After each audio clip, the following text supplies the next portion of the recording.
Go. Good evening and welcome to the October Maynard Audubon Society membership meeting.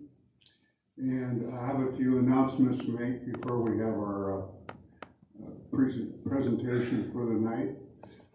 First of all, I'd like to start off by saying last month we passed out an Audubon volunteers sheet here. We got a few names on it. I'm going to go ahead and pass it around again. And if you already have your name on it, you can just pass it on to the next person.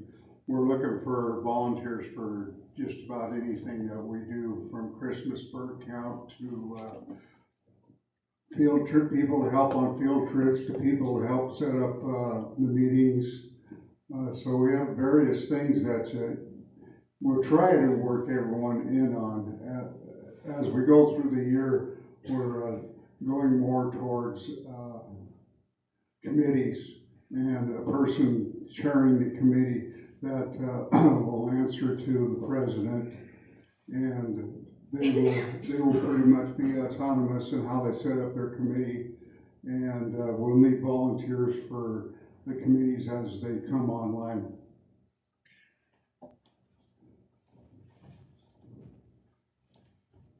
Thank you.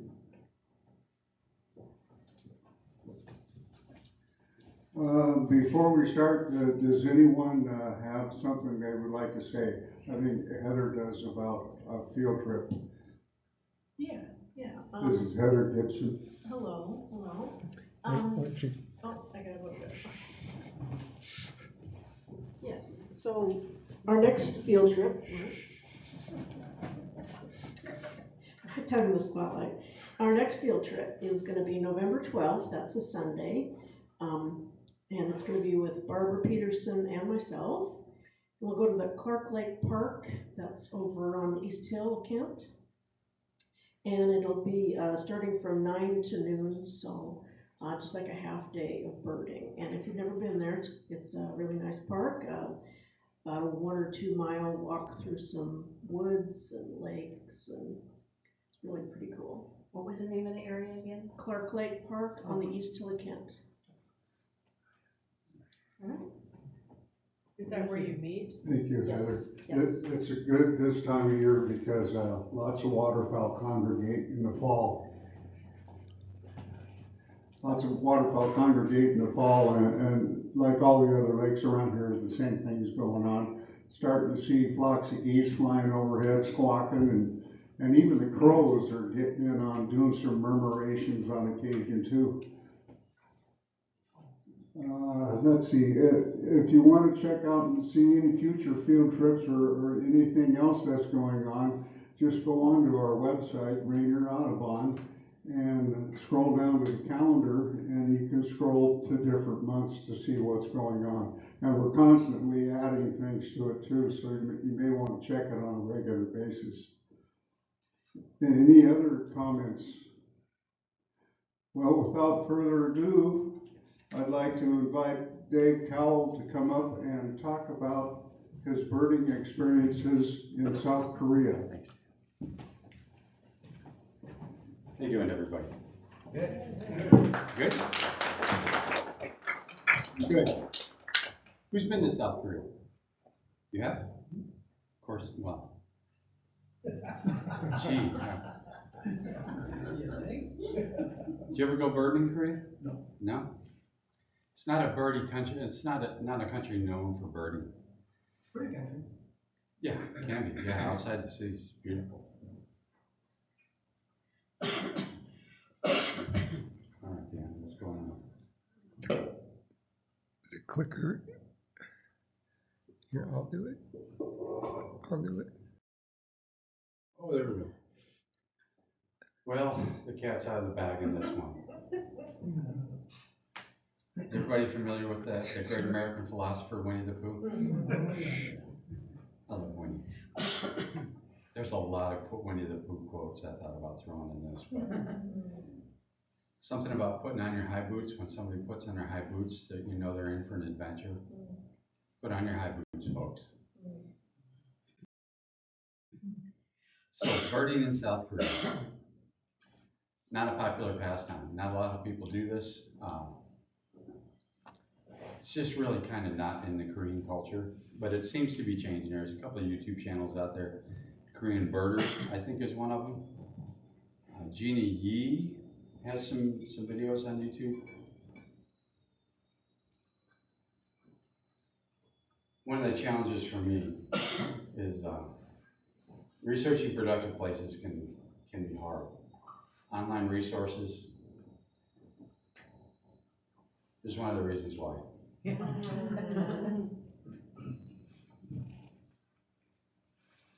Language barrier. It's plain and simple.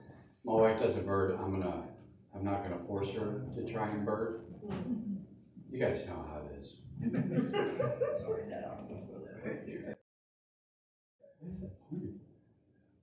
So what do I do on my research for places to go?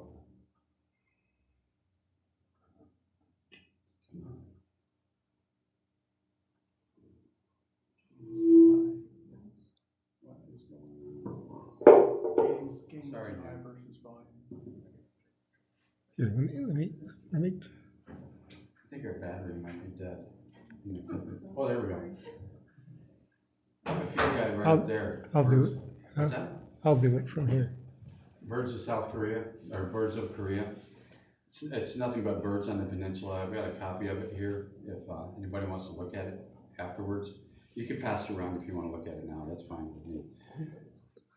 If you ever go to Korea and you want to go bird there, and you want this book, just know that the cheapest I've found it lately is $40. Depending upon the edition, for this same book, you're looking at like $140. It's crazy. I don't know why. Korea Through Birds, it's not really a birding book, but has a few of the birds that I was looking for while I was there. And it's got some good stories and resources on habitats for specific birds. And actually, Robert Newland, the author of that book, I've chatted with him on Instagram. Yeah, nice guy. Really good. There's really nice pictures in this book too. Next. Birds of East Asia. If you want to bird anywhere in, where's it, China, Taiwan, Korea, Japan, Russia, that's your book. It's quite an extensive book. It's not a book I would necessarily recommend for birding in Korea because it covers so many other places too. If you look at mine at home, I didn't bring it, it's dog-eared all over the place. Next. I'm just gonna put this down. There's a website, birdskorea.org. It has an English section on it. As a photographer, the folks on that website aren't super friendly towards folks like me. Next. I'll get into that in a few minutes too.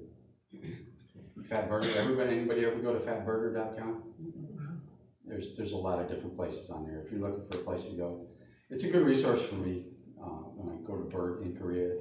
It says these are typically the birds you see at this time of year, et cetera, et cetera. Okay, next then. See if the pointer works. Of course, we all know we are here. Korea is here.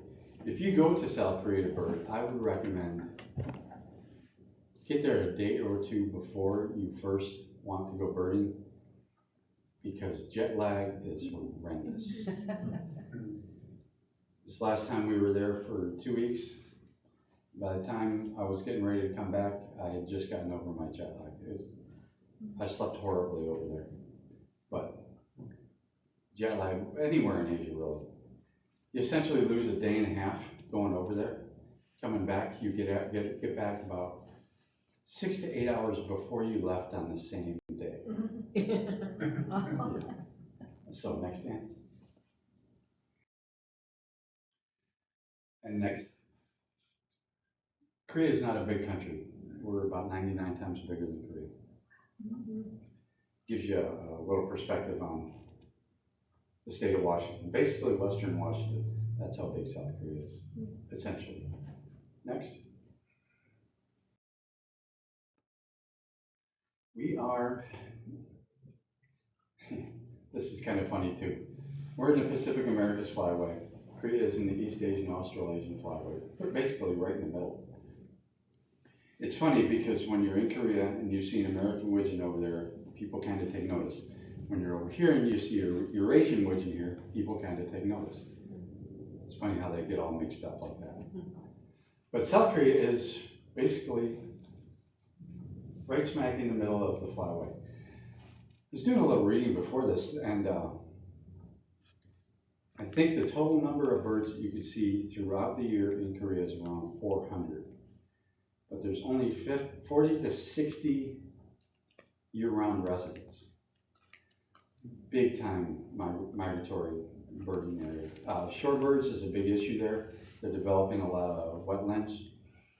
They're building islands out onto it because the country is so small they need more land, and they're losing a lot of wetlands, and it's a real important stopover for a lot of shorebirds. Spoon-billed sandpipers, endangered. Yeah. Garrett Bin, I don't know if any of you are familiar with him. He's a photographer, videographer with Cornell Lab of Ornithology. He's done a lot of work over there. So next. Well, there's South Korea, or excuse me, there's Korea during the day. Can anybody see the demarcation line between the two countries? Anybody have a good idea? Pretty parallel. Next. This gives you a good idea. It's crazy the darkness that is South Korea or North Korea. And it really is amazing to me. Of course, this is from space. Next. Chorwan Plains. It's where we're going first today. It's a big migratory crane area. We've all heard of, I don't know the place in Japan. They have the red crown cranes that migrate there. Have you ever seen the pictures of them? That's one of two places. Chorwan Plains are another place. It's a weird area within South Korea. The Chorwan Plains, there's, of course, the demarcation line, the DMZ. And then there's like a 5-mile buffer between, it's all military controlled up to that fence line. Next. And I'll talk about getting there. Next.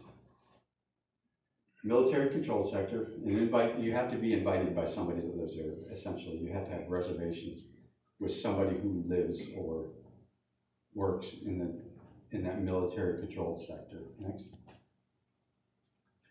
Entry control points all over the place. If you get caught going in there and not going through an entry control point, good luck. They don't feed you in South Korean jail. Yeah, you have to go through a control point. Next. Guards will check your name against the visitor roster. You have to be on that. They won't let you in. Once cleared, they'll grant you entry, but they'll hold on to your passport. It's important for them to hold on to your passport too, in case things ever go down. They want to know who's in there. They want to know what foreigners are in there. It could create big time international issues. Next. Once you're in. Next.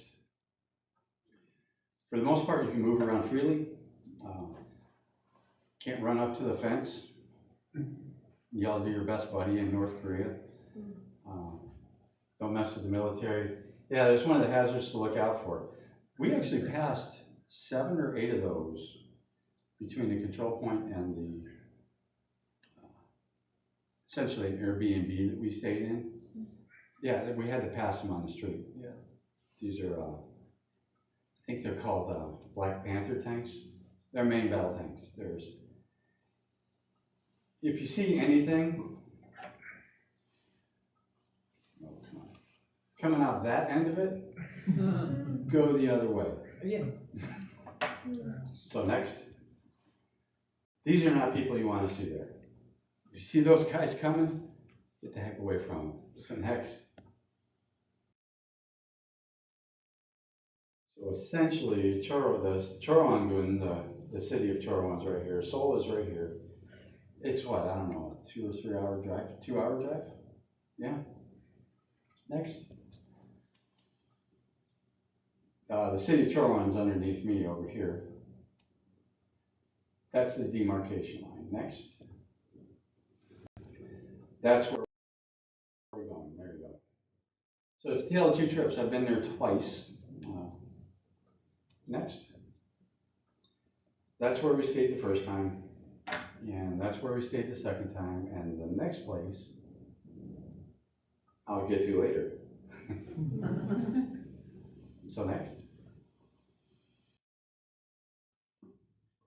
The first time we stayed there, we stayed in essentially an Airbnb too. And to photograph the cranes, you had to be in a blind. It was a minimal fee. It was like $5 to stay in a blind.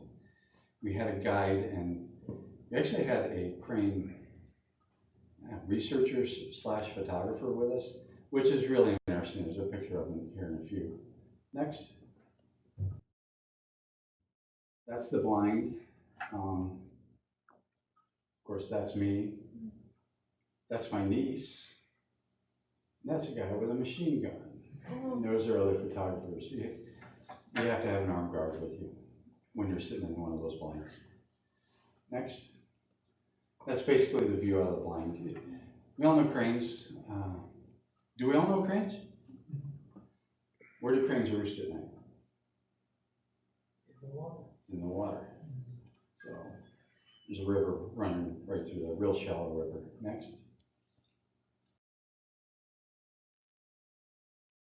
The photographer slash researcher. This is a personal blind he had about a mile away from there. That's my big fancy camera. Next. He actually gave us a book and he signed it for us.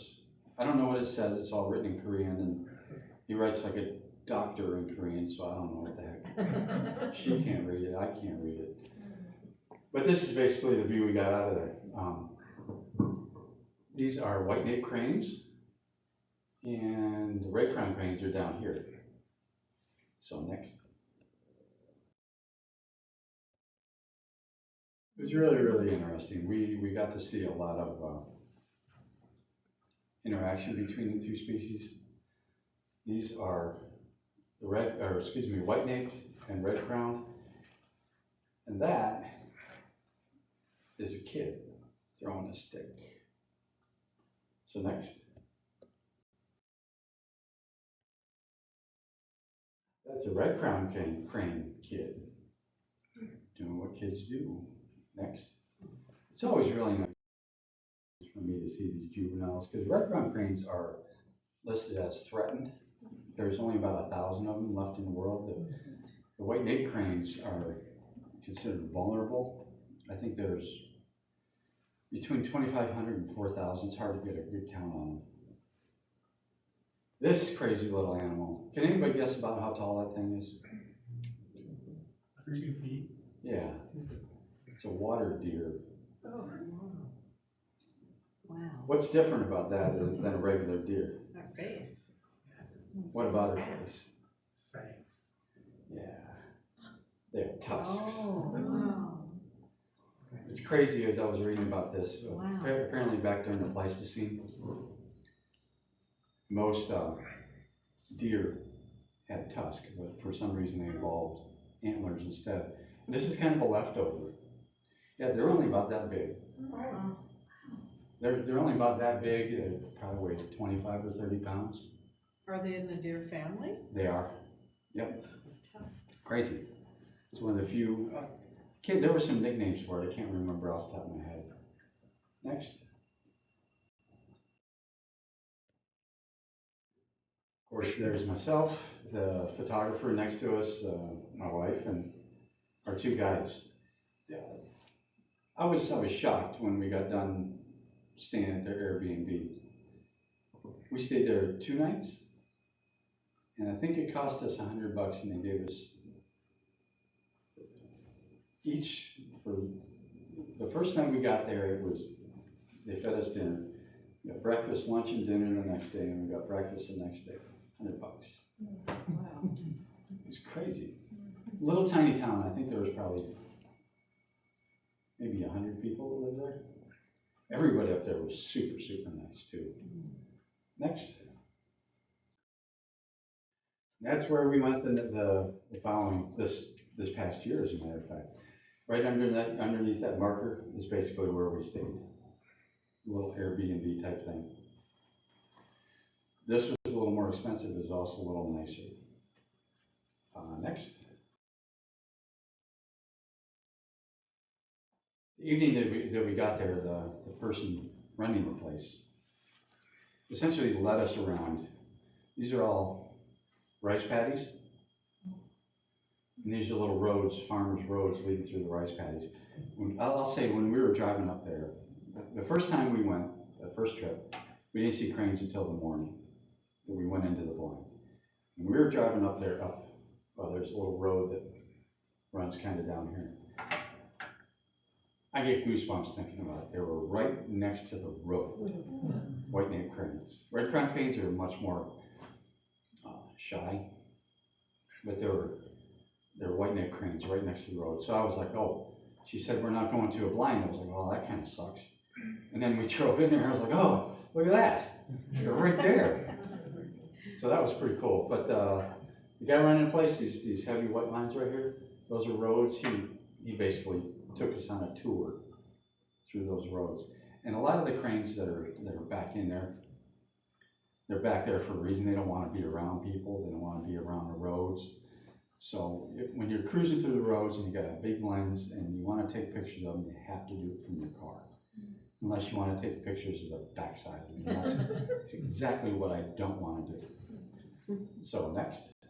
When you say wetlands, are you referring to natural grass wetlands or rice paddies?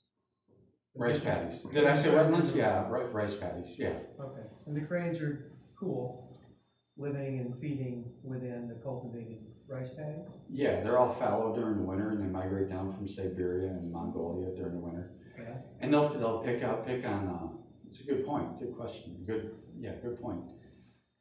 They'll eat leftover rice, bugs and stuff like that. Of course, a nice juicy mouse or a rat wouldn't hurt. Mm-hmm. But, so these next pictures were all shot from our vehicle. That's beautiful. Yeah, these are white-necked cranes. Oh. And I know the red-crowned cranes are, what's the word? This quote-unquote special bird or the gold bird for most people. I don't care. The white-necked cranes, they really do it for me. The red-crowned cranes, they're pretty cool too. Don't get me wrong. Next. Yeah, there's a red-crowned crane. And next.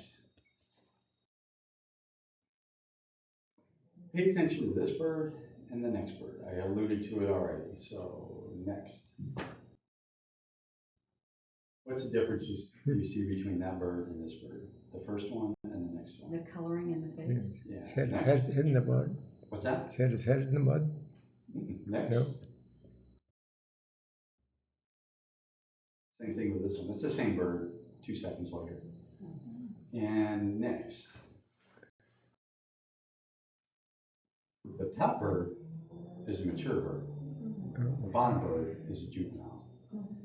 They don't get that red skin patch probably for a year. Like I said, it always warms my heart to see the juveniles. That's the future, you know, especially for an endangered or a vulnerable species like these two.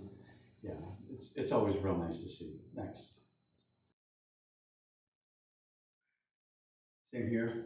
This white-necked crane, that might be mud. But it's certainly not old. It's starting to get that red, you know that red around their eye? It's not feathers, it's skin. Oh, Yeah. dear. There's little feathers in there, but it's skin. It's the same with a sandhill crane. The red on their head, it's skin. The skin is red. Is it with its parent? Or It you is, don't know? yes. And you'll hear that in a second. Next. Well, not in a second. Another picture of the same too. Gosh. There's something really, really pretty for me about the grays across the back, how it kind of fades into a white. I like how you got the shadow of the younger one on the Yeah, older bird. That's a Oh, yeah. great shot. yeah. Next. Wow. And one of the white, or excuse me, red crown cranes. I'll mess these up. Feel free to correct me. You know, it's funny, when I was going through these pictures, the day after or whatever I shot them, I saw this and I said, oh great, there's a piece of garbage in the back. Well, I zoomed in on it, that's a feather. I thought it was a plastic bag or something sitting. Yeah, I zoomed in on it, you can see it's just a feather. So next. There's reminders all over the place of where you're at. Remember I said the tanks and those duck stepping jackboot communists that were walking around? Here's a reminder too, and just go ahead and hit next. Oh, it's not. Oh, there you go. Well, the video was going past this fence, and next. Yeah. So if you get out of your car, be careful where you go. Not yours. Yeah. You know, it kind of doesn't really make sense to me why they would put it written in Korean and English. If the North Korean come across the border, what are they going to do? They're going to, oh, don't go there, and then they're going to go this way. But I think it's used to kind of funnel North Korean soldiers where I was in the military, lines of fire. Next. It's not too often I take pictures with the hand-to-man in it, as I like to call it. But the DMZ is a weird place, and I felt it deserved to be shown for what it really is. It's a sanctuary for these birds. They're protected, but at a cost. At a cost to, what length do we want to go to protect these birds, you know? If it wasn't for that border and that military control zone, there'd be condos and apartments here. But I thought that it deserved to be shown exactly the conditions that these birds live in. They're doing fine. It doesn't affect the birds much. You got all these crazy poles. There's a watchtower up here. There's a huge fortress up on top of this mountain. Yeah, it's not too often I include the handyman, but I wanted to on this. So next. Okay, so the next morning, that was the day we got there. The next morning, of course, I can't sleep because it's 5 o'clock in my head, and it's actually 3 o'clock on the ground in Korea. And so I'm laying there, monkeying around, not being able to sleep. And I don't know, 6 or 7 o'clock in the morning, it's starting to get light out. My wife and her sister are asleep. My wife's sister and my nephew were there. They're still asleep. They don't do this. They don't bird. They're not photographers. Bill, what time do we get up in the morning and go? 2 to 3 hours before the sun ever thinks about coming up. Yep. So I'm sitting there, and the sun's starting to come up, and I'm used to being out there 2-3 hours before. And I'm getting antsy. I'm getting, the anticipation's growing. I'm like, I want to get out there. I want to go see these cranes. I want to go photograph these cranes. Sun's coming up. I'm not going to go wake them up. I know she's dead tired from the plane ride. Her sister's not a morning person. Her nephew, he's what, 20? What 20-year-old do you know that's a morning person? So next, I said, I'm going to go for a walk. Can you go back one? Oh. Can you go back one, Dan? That's right, dude.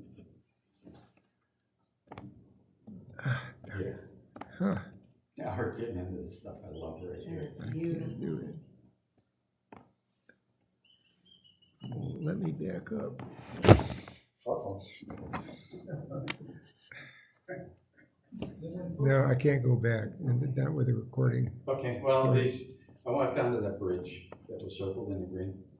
I said, I'm gonna go down there. It was like 2 miles down the road. I said, screw this. I grabbed all my stuff. I walked out the door.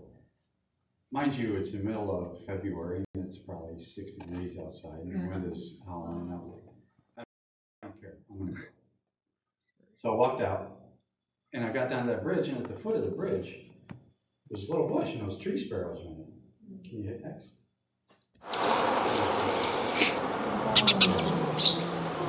The volume?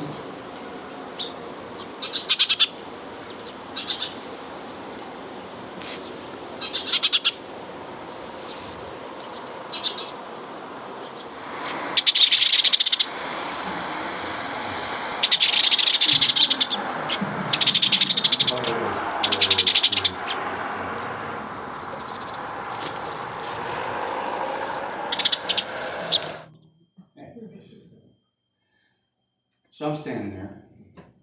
I said, well, I'm gonna go walk over the bridge. I'm gonna go see what's on the other side. That's where a lot of the white-necked cranes were. I'm gonna see if they're over there. It's just around sunrise. I said, well, they're probably not over there. The guy that was running us around the night before, I asked him, where do they go at night? And he says, well, I think they go in the mountains and the trees. And I was like, that's not right. I said, this guy doesn't know what he's talking about. So I said, well, so let me walk down to this bridge and see what I can see. You won't know unless you go. So I walk down to the bridge, and there's the main bridge, and then there's another little bridge off to the side of it that's just being built. I start walking up this main bridge, and I see this guy sitting down on the other bridge. He's got a camera. He's the only other photographer I saw there. And I said, what the heck is he looking at? Hit next. That's what he was looking at. Oh my. Yeah. Wow. There were white neck cranes, a couple red crown cranes back there. I was shocked. Oh my. In a good way. So I said, the heck with this. I went over to the other side of the bridge and I walked back onto the lower bridge, and that's where I took this. And that's where I spent the morning, sitting on an old steel girder on a bridge. And it was, like I said, it was maybe 10 degrees at this point. Cold. I'm sitting on a steel girder. It was just sucking the life out of me, but these were pushing it back in. So next. So I essentially sat there all morning. Yeah. Next. So they flew out. Wow. You know how sandhill, you've been around, Dan, I know you know sandhill cranes. When they get ready to take off, what do? They get that creepy lean. They're sitting there in the water and do that creepy lean. It is, it's creepy looking. The first time I saw it, what are they doing? I see. Same thing. Next, so it was easy to tell when they were going to take off. Oh. Yeah, all these, the reeds and stuff out there, it made for a really pretty backdrop. So next. Probably a mating pair. Next. Oh. Yeah. Yeah, it's kind of hard to beat. Tremendous. You can't get this in Japan. I think it's worth noting that the red crown cranes that you see all the pictures of in the snow dancing in Japan and stuff, they're fed. They're what? They're fed. Oh. The Japanese will go out there and dig holes and dump feed in for them. So whenever they come off their roost at night, they'll go to those holes, to those areas where they dig the holes and throw bird feed in. So don't be deceived. You know, they're really pretty pictures, but I'd rather do this and stand less of a chance. Next. Yeah. Oh. Hard to beat. Notice the numbers going down? Not as many cranes here now. Letting out. You're going out to feed in the fields at night, or in the morning. Next, same down at Bosque. Or Roosting Ponds. Yeah. We're a pretty mountain backdrop. Crete is a very mountainous country. This is one of the few places in the country where you have open plains that aren't developed. There's a place down south. I can't remember the name of the place. We almost went there. It's a big reed, but what's that? Incheon?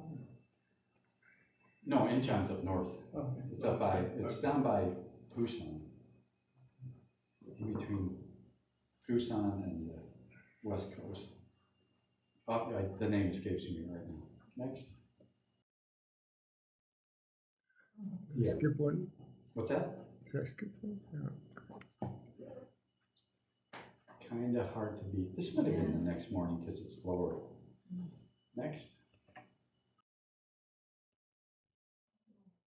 The next morning, after seeing them there this morning, on this morning, where to go the next morning? Easy call. I told them all, sleep in, don't worry about me. I'll be back in 3 or 4 hours. It was colder the next day. I said, I don't care. I left, I walked out. The tree sparrows weren't there, but the cranes were. So, next.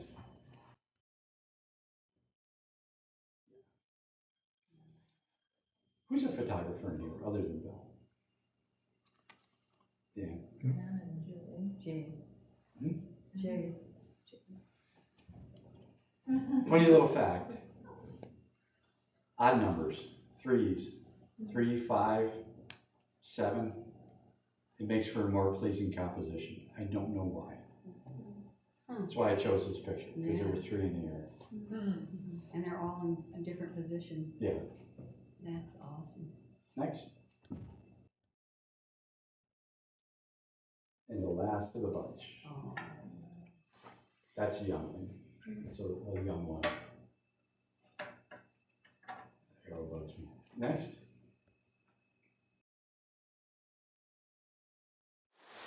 Quick note. I don't want to. Some of the video outside.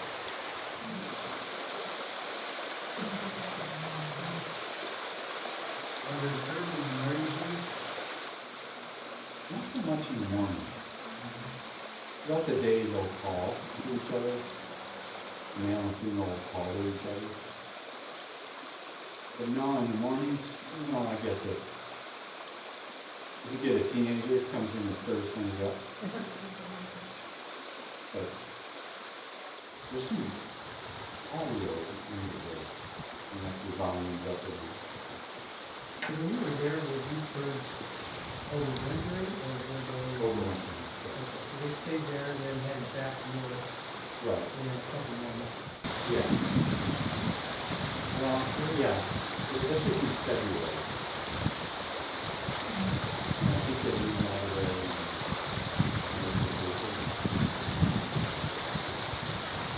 We've ever been there. Funny when I was stationed. The mornings it was good. Some days it was good. Especially in the morning. And I tell some of the young guys, it was 5 days ago. I would tell my guys. Yes, it's at 7:30 in the morning when we laugh. I said, no, it's so good. And I was wondering on roll.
looking at pictures and video wasn't my priority. I was trying to go to work with more than 4 hours of sleep a night. That was my priority. So next.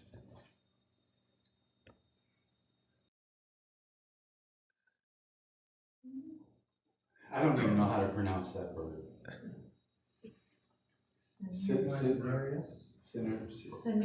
Cinereus? We saw them. Wow. 4 or 5 of them. Oh. Kettling. That first day we were there all kettling. I could see it through the binoculars in my lens, one of the two.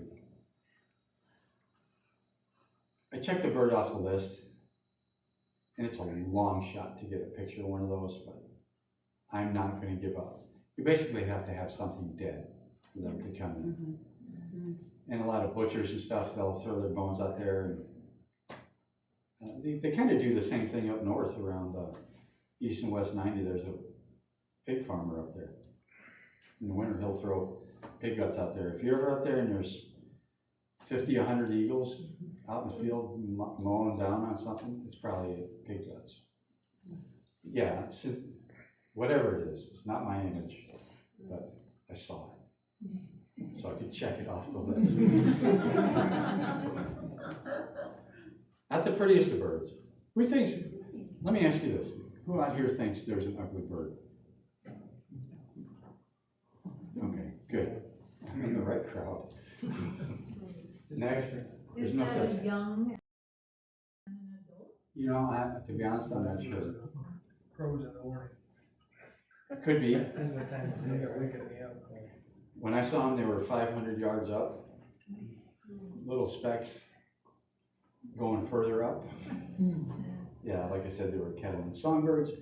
This is kind of my wheelhouse. I love songbirds.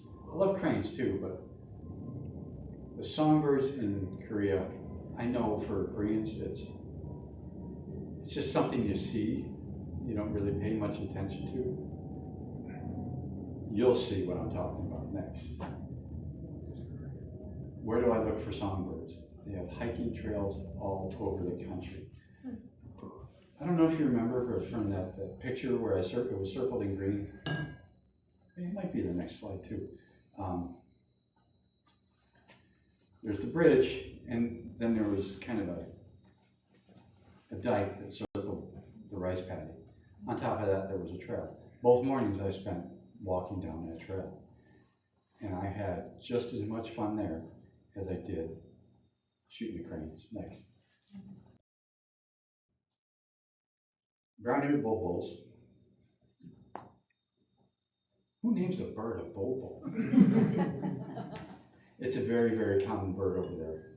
This is the only good picture I had until this time in Korea. This is crazy too, because I was out shooting birds one day at a different place. They dropped me off in the park and I left. And she knows how much I wanted a picture of a bulbul. I'm out there, I had cell service, I had an international plane. She texted me a picture of a bulbul that she took with her phone and sent right outside of mom and dad's house. I was like, what the heck? So next.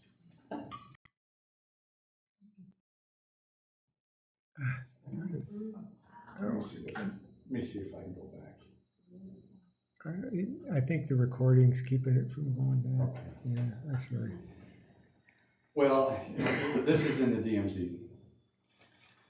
There's only one church up around where we're at. It's the only place basically outside of our Airbnb that had a flush toilet. I'm a guy, I don't need a flush toilet. I need a tree. Other people need flush toilets. So we went there to the flush toilets. There was a tree, and I don't know what this is, what kind of fruit that is.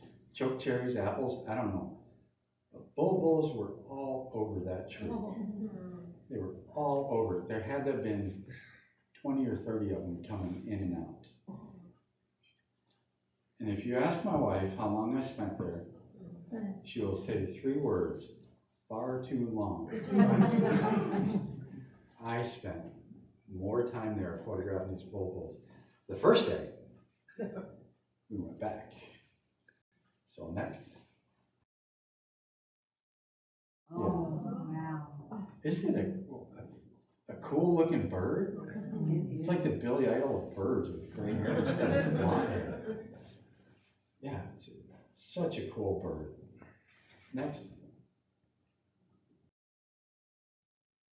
Like I said, a lot of time photographing bulls. Next.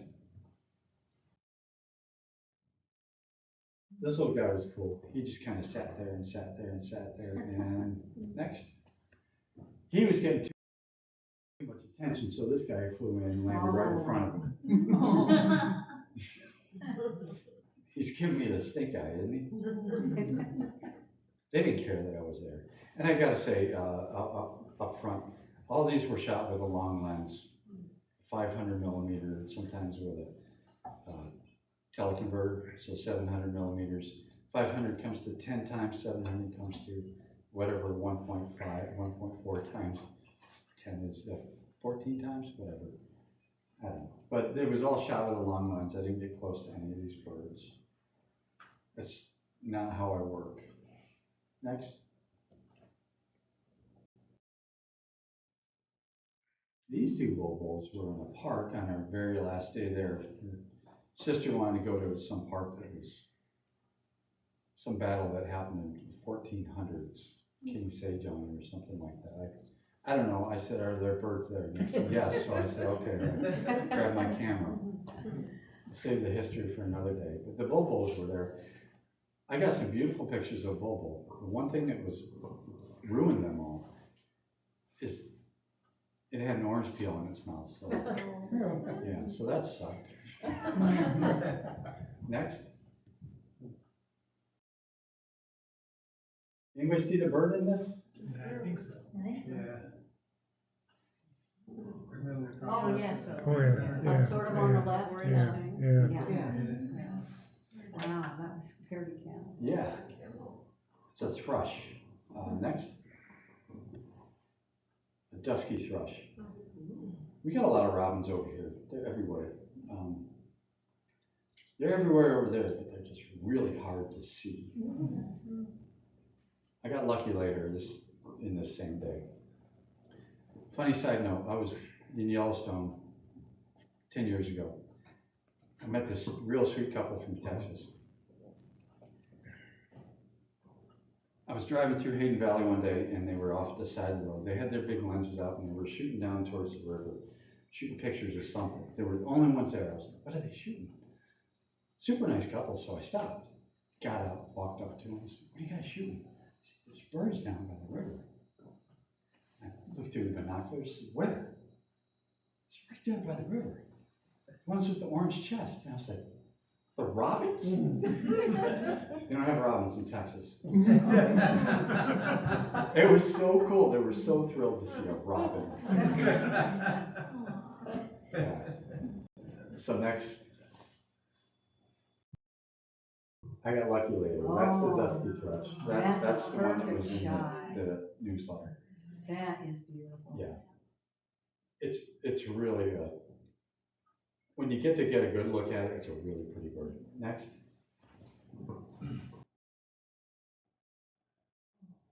Nauman's thrush. That looks like, to me, it looks like an immature robin. That was with the bulls. It was the eaten choke cherries or whatever it was. Next.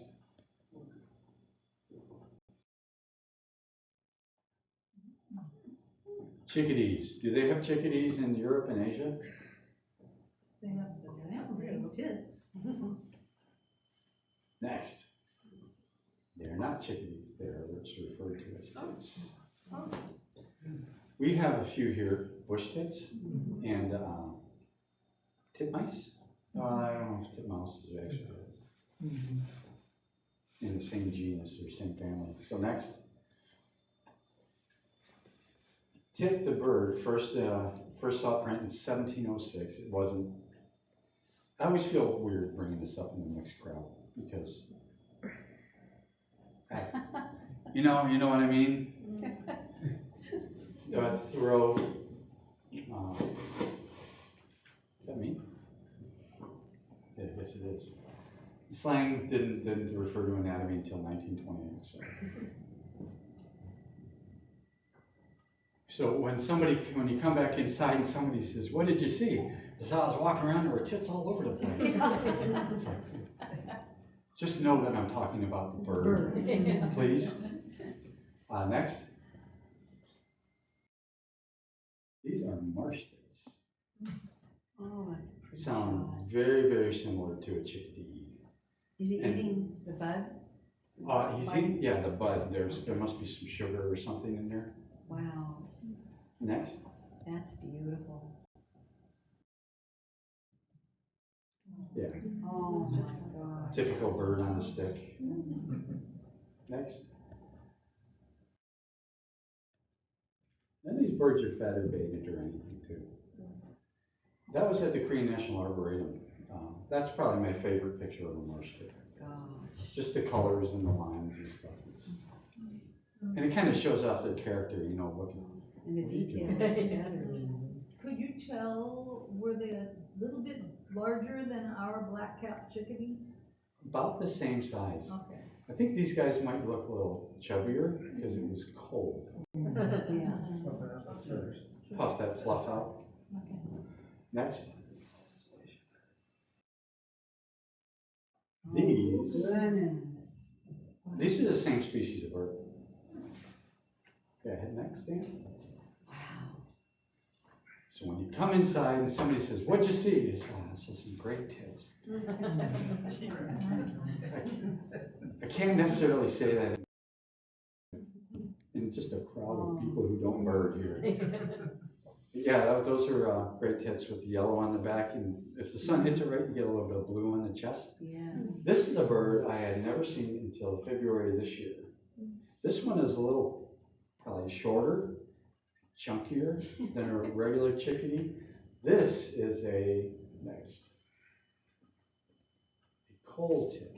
I'd never seen one before. This is the only picture that wasn't blurry. By the way, if you see beautiful pictures and you go, ooh, I hear the oohs and ahs, believe me, I take some pretty bad pictures too. You're not alone when you get home and you go, oh. I do the same thing. So next. Yeah, there we go. Oh my. In a mixed flock, you get all the chickadees. Oh. What's not uncommon to see with the chickadees here? Nuthatches.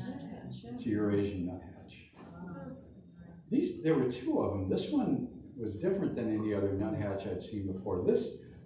The back and the blue almost looked velvety on them. Really soft. But next. Yeah, Eurasian nuthatch. Next. These are at the Korean National Arboretum. Oh. We didn't get to go there this time, which is, initially I was very disappointed, but in hindsight, it's probably the best thing that I could have done was not go there. Next. I don't know if the audio will show with this. I have no idea what was in that big tree. Yeah, pretty sure.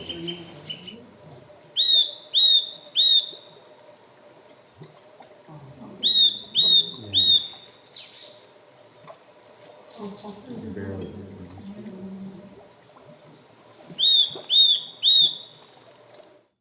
I think I even got a little poop shot in there.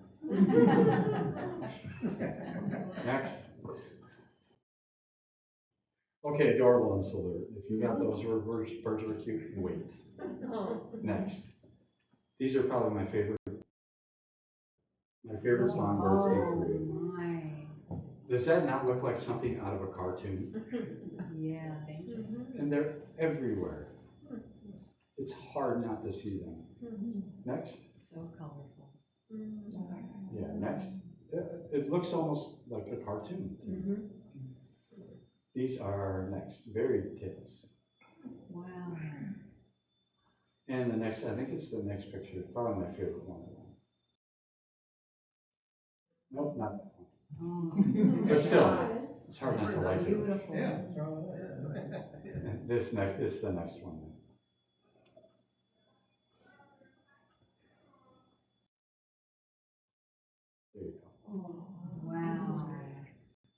little characters. I don't know, it's personal opinion. If you think that's cute, wait for the next one. That's so cute. Look at this one, that next. Oh my God. What's the one thing that stands out to you on The that? blue eyes. Or the eye looks. I'm looking for something else. You'll know the name. What's disproportionate between this and the birds before? Oh, the tail. The tail? Next, Tiny bill. it's the long-tailed tail. Wow. They're very descriptive names of these birds that they have over there. It's just, except Nauman's thrush. Who is this Nauman guy? What did he do to warrant, getting a bird named after him? Next. Wow. Yeah, the little chubbiness, the inquisitiveness, the little kind of smushed in face with the tiny beak, the long tail, the colors in the back. Next, yeah. Yeah. Oh my gosh. That Actually, is my favorite characteristic about this bird. so cute. Oh, look at this next one. Oh my gosh. No, that's not this one. It's Oh. my favorite characteristic is that little yellow Yes, over the right top of the eyes. between I don't know why. Yeah. I don't have to have a reason. It just is. Oh, what great shots. So next. There you go. Oh. I don't know if he's trying to say help me or check this out. Yeah, it's hard to beat that bird. Next. Oh. But this bird beats it. What does that remind you of here we have here in the States? They're small. Burial. Mm-mm. A wren. Mm-mm. Next. Next, Dan. What's that remind you Oh of? my gosh. Bush tit. What's that? Bush tit. It's like a bush tit. It's a vinous throated parrotbill. They have that little bill. It's like a parrot. Like I said, vinous, I don't know, that's Latin for wine, probably red wine. Maybe that's got something to do with the name. And the parrotbill. But this was at the DMZ too on that little trail. I like this one. If this guy's going, hey everybody, here I am. This guy's like, hey everybody, there he is. He's looking at him like he's singing, you know? Yes. Yeah. Next. Yeah. Oh. And next. Oh, wow. And like bush tits, when they come around, when you see one bush tit, do you see, how many do you see? 10. 10. I'll tell you, these guys, when they come around, it's a massive flock. 60, Oh, good. 100. It's insane how many of them there are. And it's, as a photographer, as a birder, it's wonderful to see them. I love these little birds. It's probably one of my favorite little birds. Individual shots. What's that? Trying to get them one at a time. It's tough. Yeah. Where do I point the camera, you know? What do I do? It's so hard to, Constant movement too. yeah. Push that. They're not, they don't sit. Fast jerky motion. Yeah, Yes. you've all seen them on your suit. They come in and go big, big, big, boom, big, big, big, boom, and they're gone. Yeah. Venus sort of parrotbill, another favorite. Next. Oh, wow. What's not to So love? great. Really? Next. There's a video. It'll give you an idea of what these gentlemen were talking about. I don't know what they're eating. There's got to be something in that grass that they're going for. They're little acrobats too. You see them hanging upside down. They'll do chin-ups over a piece of grass and stuff.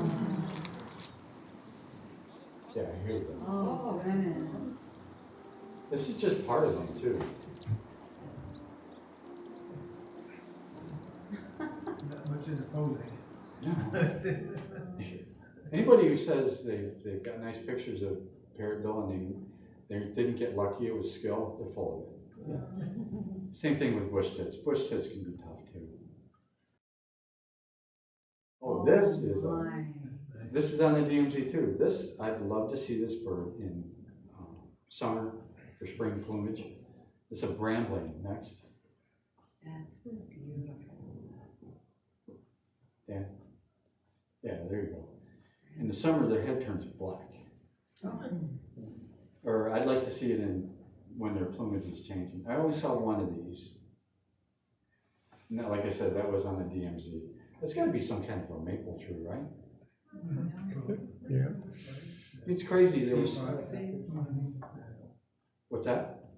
Little seed pods in there, but. Yeah. It's crazy though. There was a lot of birds at this place, but none of them were going after any of that. They all wanted whatever was ever inside that grass. And if I wasn't 15 hours behind inside here, I would have thought to break a piece of grass off and look, but I didn't. Next. Oh. This is a DMZ2. This is a very, very common bird. Next. Yellow-throated bunting, I've also seen them called elegant buntings. Not a hard bird to see, not an easy bird to photograph. They're very, well, like most songbirds, flighty. They don't sit around too long. Nobody feeds birds over there. No bird feeders. Very few. I thought about trying to get seed somewhere. Good luck. Next, so all these birds are wild birds. None of them were lured in. Gosh. Yeah, the same park, the bulbul with the orange peel in his mouth, that was shot there. The one on the right, I think was taken at her parents' house. Yeah, next. Really pretty bird. Does anybody know Nancy Morrison? She's a birder from up north. She had a real special bird in her yard a couple of years ago from Asia. Nobody knows Nancy? Okay. Nancy's a super nice lady, good photographer, good birder. She had one of these in her backyard next. Red flanked bluetail. Yeah, weird bird to see all the way over here. Wow. This is in winter plumage too. They have much more blue on them in the summer. Not that I've seen one in summer plumage in that book, but one of these days they'll get back there in spring or summer. Next.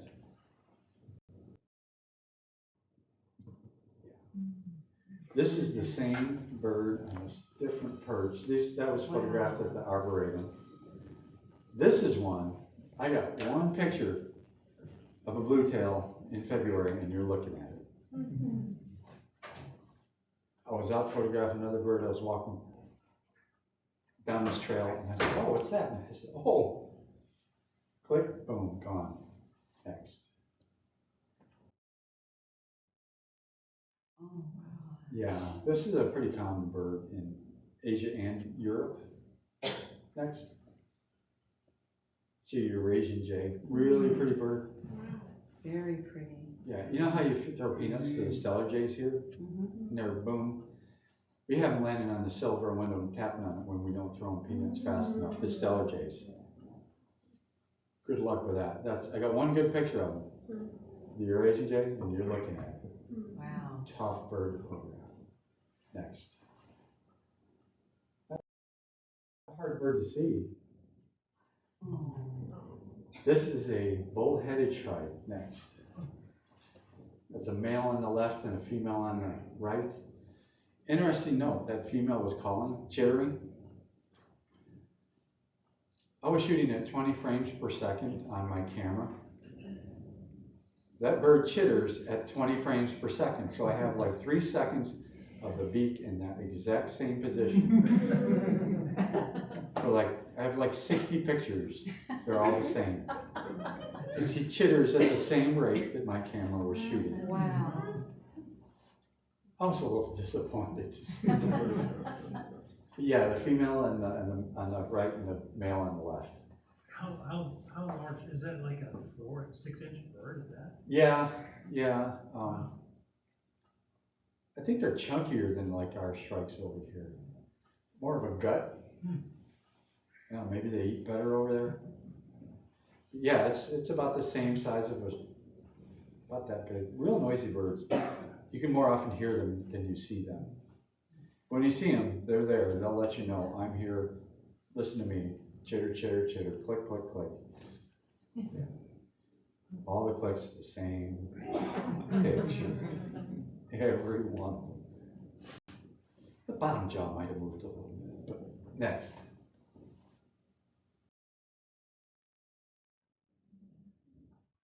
The bird on the left, there were a lot of these. When at the time, because of jet lag, I saw the bird on the right, I thought, oh, it's the same bird, same kind of bird. The bird on the left was after a snowstorm.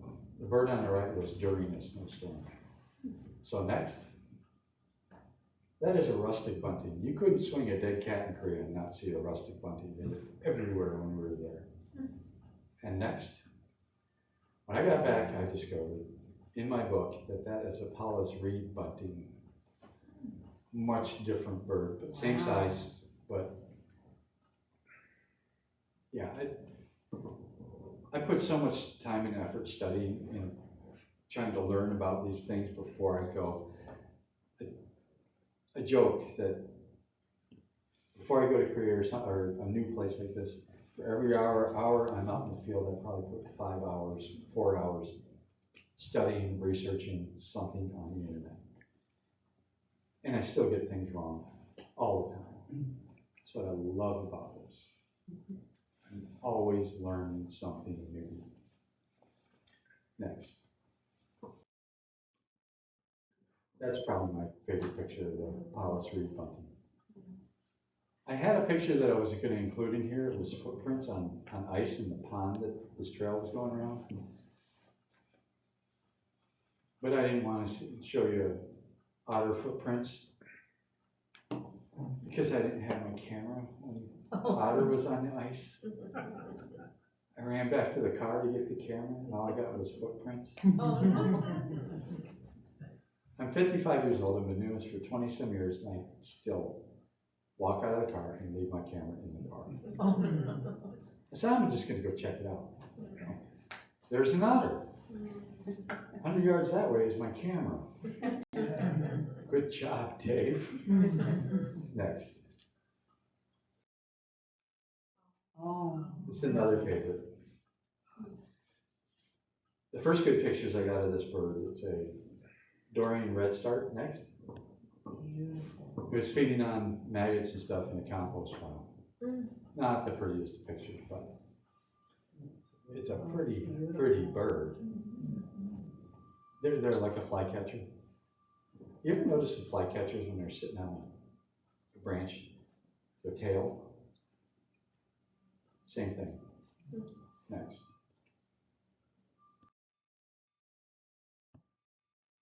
Woodpeckers. I added this today. I said, I can't come to this and do this without showing you woodpeckers. I'll name all these off here in a second. Next.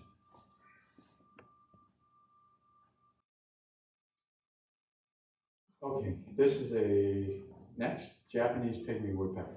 A little bit smaller than a downy. They're very, very small woodpecker.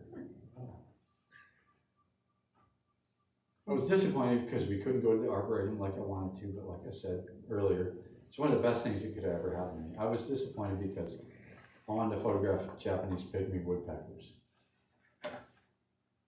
Her brother-in-law is like what I like to refer to, or excuse me, her brother is what I like to refer to as a Korean hillbilly.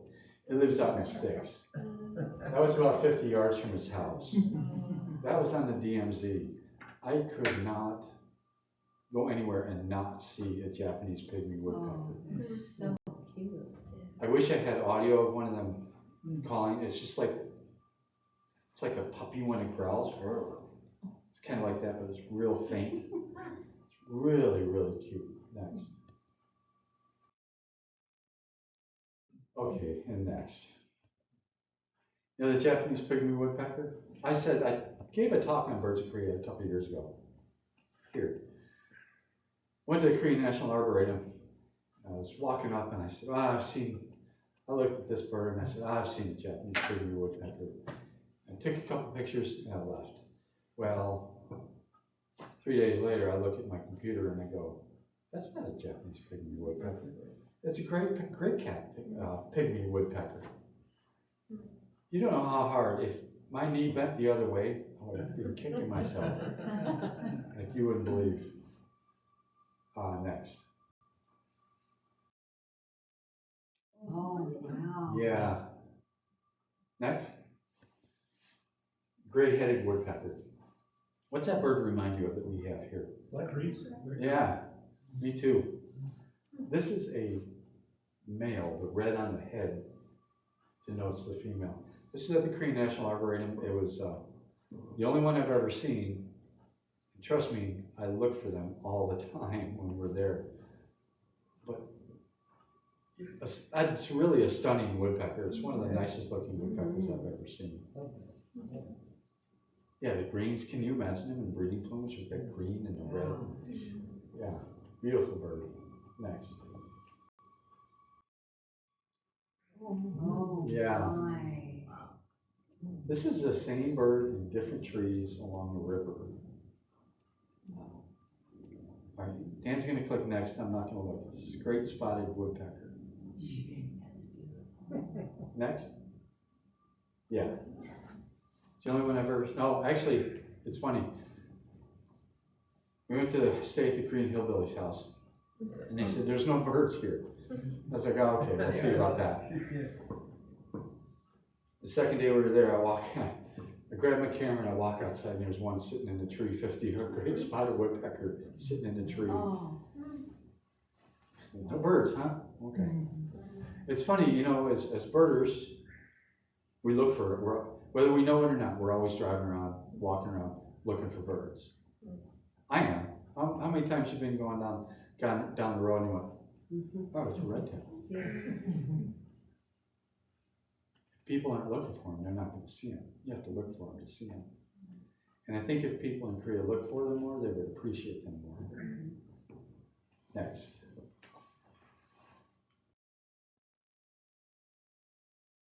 Oh, did I leave the? I left the black woodpecker. It was in the shop earlier, It was in the triple. Oh, yeah, in the middle, yeah. That bird is huge for a woodpecker. It's huge. It's every bit as big, maybe if not bigger, than a pileated. Their call is the thing of child's nightmares in Korea. It's an eerie call. I threw this out there. I said, this is something that I haven't really sussed out in my own thoughts or processes, but I said I want to talk about photography ethics. I think it's important, and in some ways I'm probably a hypocrite because I don't necessarily follow the Audubon's ethical photography bird guidelines all the time. I think there are times that it's okay to break some of those rules, like little things like callback. I've used that before, not only to figure out if a bird is there, but to see where it is. But if it's used sparingly, I don't think it's necessarily a bad thing. Next. So Bill and I talked about this. He's a photographer too. I'm trying not to be too hypocritical, and I'm trying to be open and honest with everybody about everything. You know what that is? That nerdy guy is holding on to? It's like a slide projector. Yeah, slide projector. Next. That's the first portable camera. Good grief. 1976, it was about the size of a toaster, weighed over 8 pounds. Black and white image, had a resolution of 0.01 megapixels, 10K. Is that the one Kodak came Oh, up so you with? mean Yeah. Yeah, first right, portable yeah. Digital, First Yes. portable digital? Yes. Yeah, we had the old brownies, but. yeah. Yeah, I'm the old sorry. Film cameras. Yeah, portable digital, you're right, yeah. 23 seconds to record the image, 23 seconds to download the image to the playback system to view it. Do you see what you got? Yeah, and I'll bet you the first picture ever taken with a digital camera was some guy going, how does this work? It's probably of his It's feet. foot, yeah. Wow. Anyways, that's the first, can you imagine if we had to run around with that these days? I mean, this is 100 times better than that. Yeah. It's way more than 100. Yeah. Next. 0.01 megapixels. 10K. I'll say something, because my dad worked for Kodak, and people don't realize today that Kodak engineer was the first one to develop this. Yep.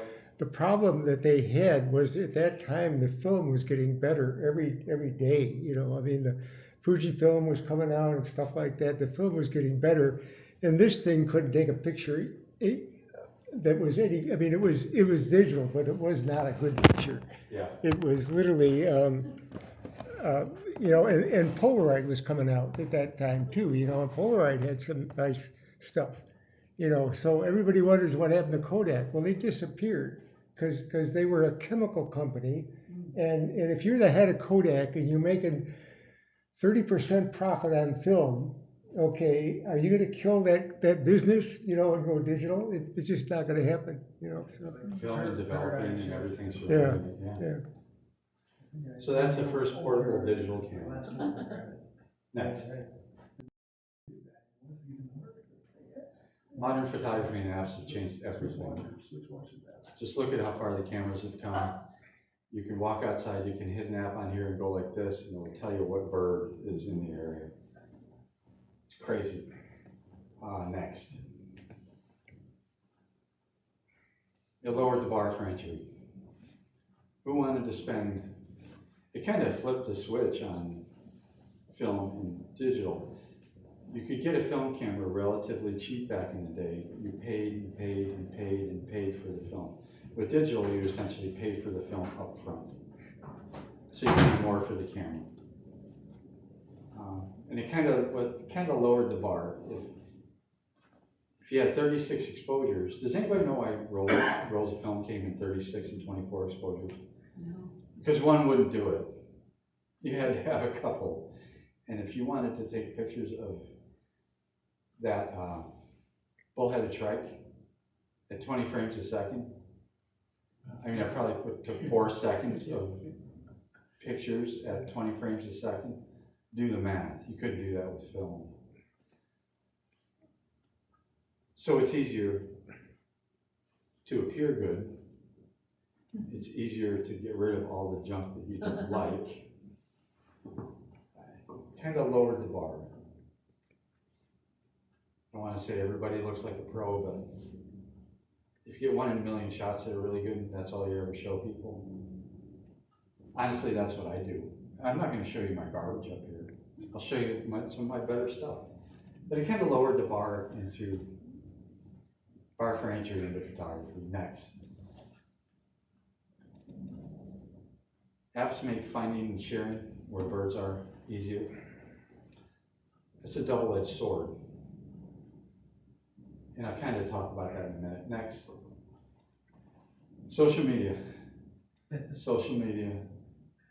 Social media. How many places have you seen ruined by a Facebook birding group or a Facebook photography group? The last 2 years ID Road was open, I wouldn't go. Well, I would go, but it wasn't the same ID Road. We had been going there for a couple of years before word got out on it. And the number of photographers and the conflicts between photographers and birders just escalated exponentially in the last year it was open. We had a lady that had never been out there, well, it only started coming out there that year, try to tell us, who's been to ID Road? Before it, To where? ID Road up north. It's where the short-eared owls were. in the Skagit. Yeah. Oh, Yeah. yeah. Where Tulip Farms are, you mean? What's that? Or where the Tulip, Festival is? And that- No, it's further south there, it's over by, it still is over by Still- Stanwood. So it's south of that. Yeah, but they took the dike down and flooded it in the name of salmon habitat restoration. Right. Been there, yeah. But social media, East 90, up north.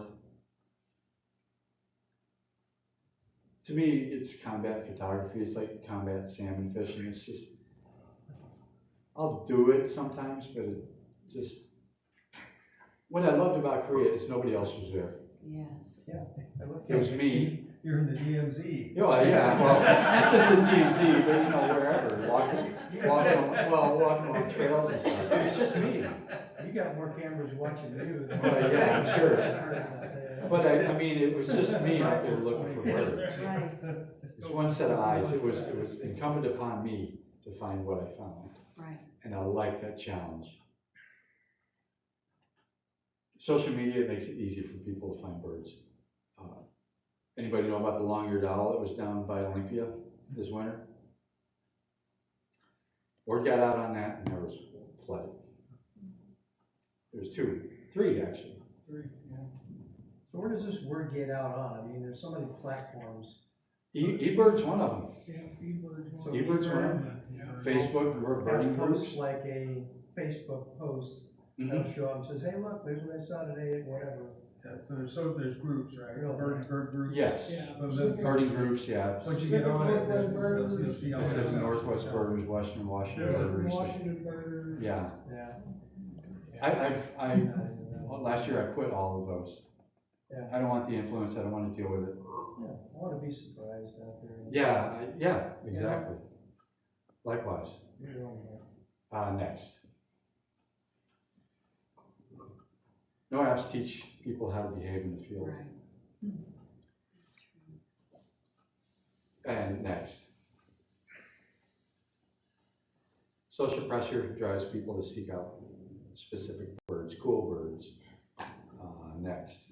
When I say cool birds, I mean owls. owls. Essentially. Oh, wow. Essentially.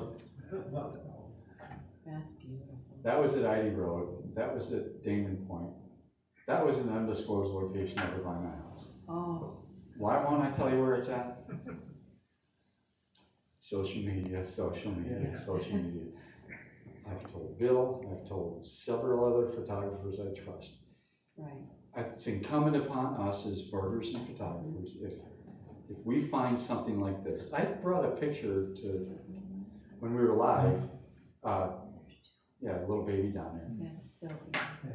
This tree has since fallen, Oh. so it's part of what you get when you nest in a It's dead like thing carving that's inside of rotting. something, isn't it? I brought a picture Popping out underneath it.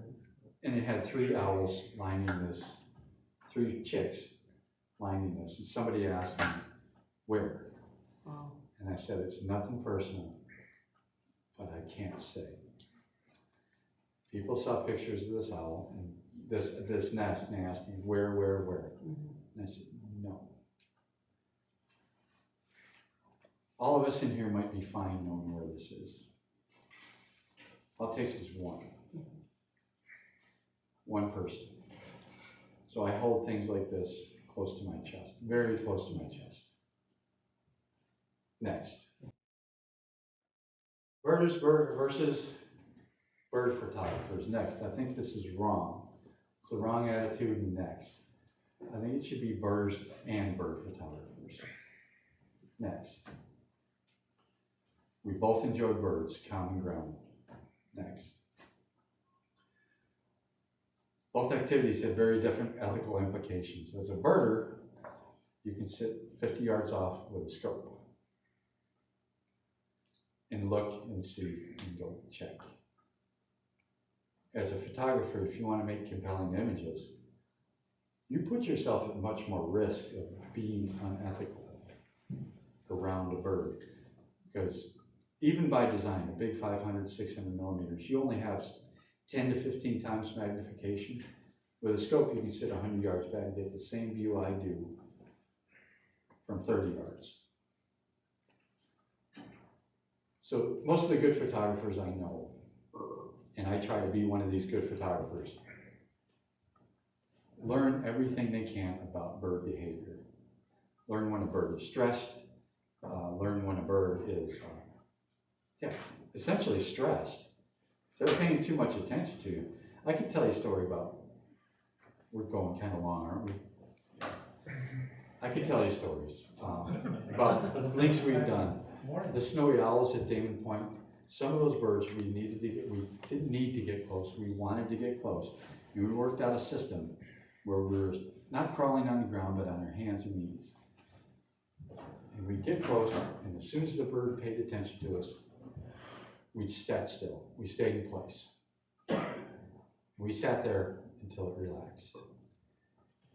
And we did this over and over and over again. That was our way of telling the owls, because they were just perched during the day on the logs. That was a way of telling those snow owls, we're here, we're not hiding from you. We don't mean you any harm. And get comfortable with us. There was a day that we were laying in Ocean Shores, because it was an entire day out there. I laid down to take a nap. There's 2 owls, 50 yards, whatever, they were sleeping too. Bill laid down to take a nap. I woke up and there were 3 owls. And I said, oh, okay, so we're doing something right. That system worked. There was another owl, and anybody who thinks they can sneak up on a bird, they're ridiculous. If they tell you, oh, I snuck up on this bird, just ignore them, because they don't know what they're doing, they don't know what they're talking about. You cannot sneak up on a bird. There's millions of years of evolution behind them. You're not going to sneak up on them. Next. Generalizations misrepresent both groups, and good people pursuing them is not useful. We've seen the bad actors out there. I've been the bad actor. As I've grown in this hobby, this profession, I've learned though. I've humbled myself and taken advice under consideration. The picture is, I think the picture is important. The question is, how important? Where does the line get drawn? Next.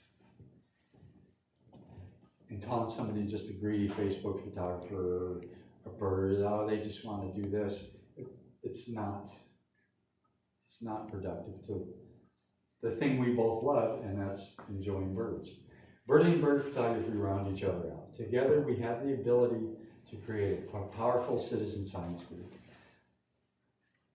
I truly believe this. If we could work together more as birders and photographers, ignore the bad photographers, get with the good photographers, sit down, talk to them, work with them. Next. Birding can be dangerous too. Don't get me wrong. Next. Yeah. Remember I said there was a sage thrasher picture? Yeah, I was out there laying in the sagebrush, photographing the sage thrasher. My friend Max came along and said, hey man, you might want to get out of there. I said, why? This is in Yellowstone.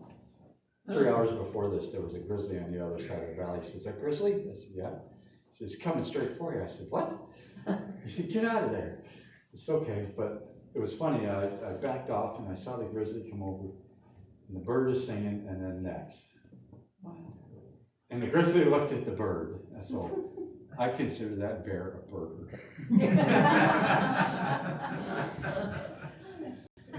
The bird did the same thing I did. Got out of there. Because that birder, that brown birder right there, would eat that bird. Next. Oh. My take on ethical bird photography. I'm going to try and speed through this. I know we're running late. My take on ethical bird photography. Next.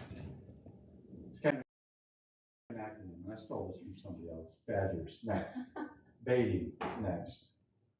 What is it? What's baiting? Putting food out there. Putting food out there. Is it okay to put food out for birds? Sure. As a hobbyist in the As a backyard. hobby in the backyard, yeah, but not professional. Is it okay to put dead mice out in the backyard for birds? Well, that's a good one. Is it okay to put dead mice in the backyard? Is it okay to take a dead mouse out to someplace where an owl's nesting and throw it out on the floor, on the ground? Maybe not. I think we can all agree, no.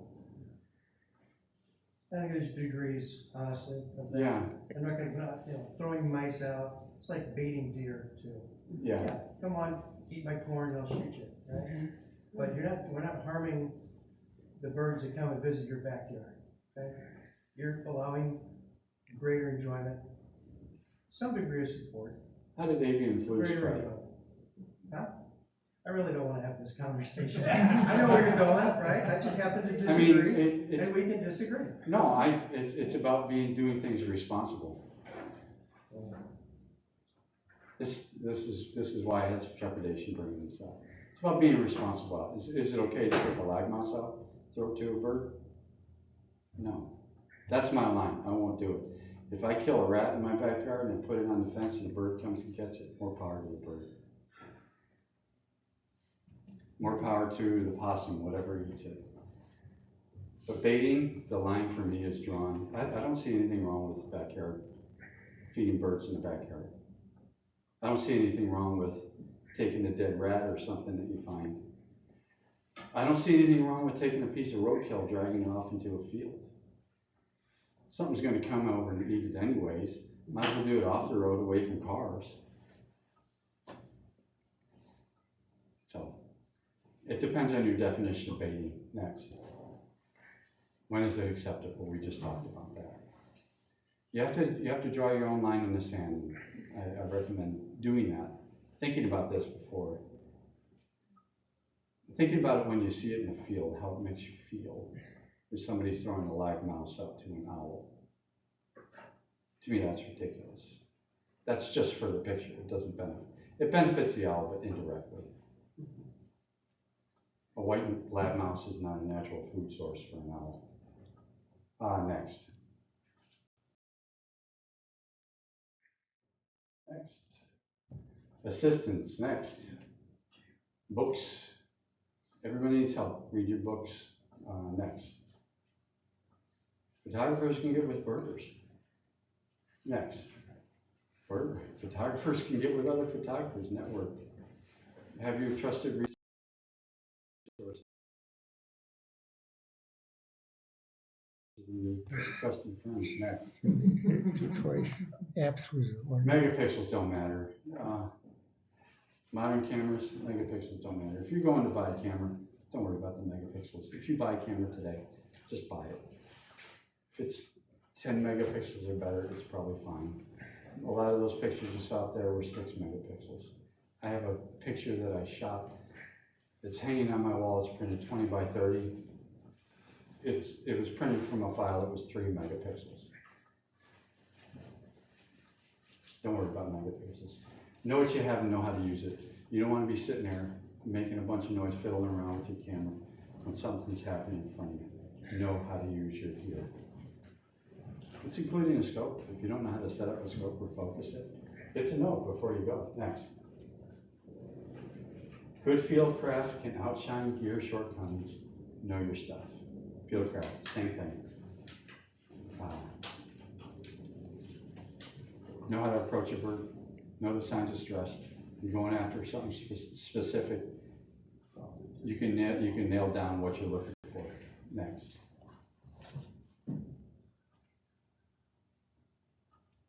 Next.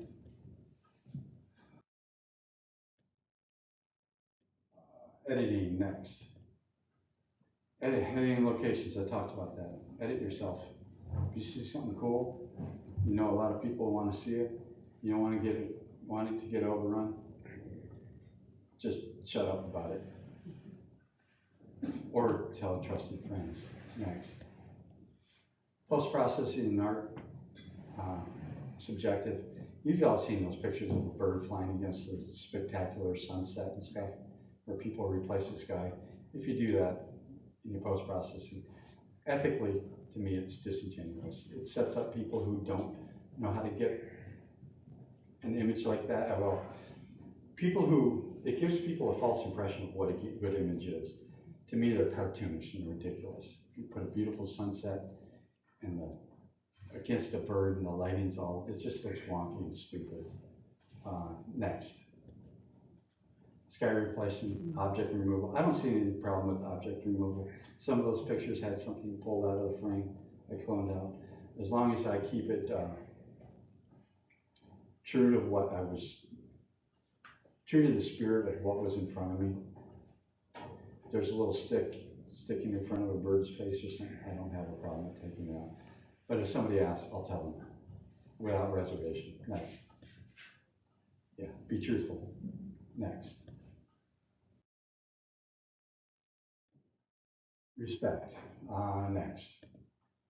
For your subject. I think we can all agree that we respect birds. Levels of respect differ. Respect for the place. Next. For the people around you. If there's a line formed and there's a whatever in front of you, a bear, a bird, whatever, this happens in Yellowstone a lot. Don't go running out in front of everybody. There's a line there and it's probably there for a reason. Just respect the line. Next. Private property. I've seen way too many people going on to private property. Talked to some landowners, Bill and I have talked to some landowners about people walking onto their private property. If you don't know, don't go out there. It's no different than a bunch of people walking into your backyard. Just private property. These are real issues that I've seen. The private property issue. Next. Know the laws and rules of where you are. Yellowstone has very specific rules. Mount Rainier has very specific rules. Know the rules. Research the rules. Do your homework before you go. Keep yourself out of trouble. Next. Skills. Next. Fieldcraft, like I said before. Set yourself up for success in the field. Learn from your mistakes and the mistakes of others. If you see bad behavior out there, I'm not telling anybody to call any bad behavior out.